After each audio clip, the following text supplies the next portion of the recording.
ఇప్పుడు పురంధేశ్వరి మాట్లాడితే ఎక్కదు, ఇప్పుడు సీఎం రమేష్ మాట్లాడితే ఎక్కదు, పవన్ కళ్యాణ్ మాట్లాడితే ఎక్కదు. ఎందుకు? ఇక్కడ వీళ్ళ దగ్గర కొన్ని ఉంటాయి.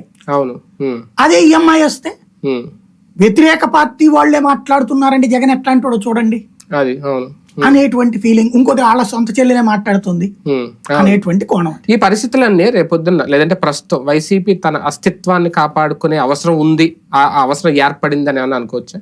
బేసిక్ గా ఒకటి, జగన్ బ్రతుకు ఎట్టుంటదో ఆయనే చెప్పినట్టు దేవుడు రాసి ఉంటాడు.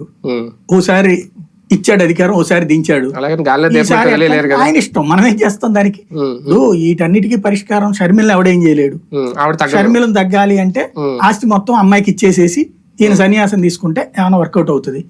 అప్పుడు ఆవిడని బతిలాడితే అమ్మ కొంచెం 100 రూపాయలు ఇయ్యమ్మ, 200 ఇయ్యమ్మ అంటే అప్పుడు ఏమైనా చూసుద్దేమో. లేదా 50% ఆస్తి రాసి ఇచ్చేయాలి. ఇస్తే అప్పుడు ఈయన పార్టీ మూసుకుని ఇంటికి పోవాలా బేసిక్ గా. కాబట్టి అక్కడ ఇది ఏమి ఉండదు. రెండవది ఏంటి, ఇంకెవరిని సంతృప్తి పరచాలి?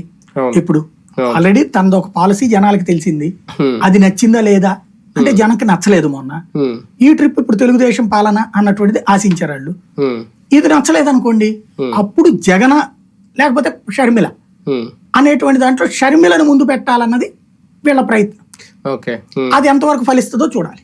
రైట్ చూద్దాం. నిజంగా ఇవన్నీ జగన్ ముందు ఒక సంకటంగా భావించాలా, రేపొద్దున్న సీరియస్ గా కాంగ్రెస్ పార్టీ ఫోకస్ పెట్టే సమయం ఆసనం అవుతుందా, ముందుగా దానికి షర్మిల ఈ తరహాగా ప్రిపేర్ అవుతున్నారా అన్నని విమర్శించడం కానీ, లేదంటే తెలుగుదేశం పార్టీ మీద విమర్శలు తగ్గించడం కానీ, తెలుగుదేశం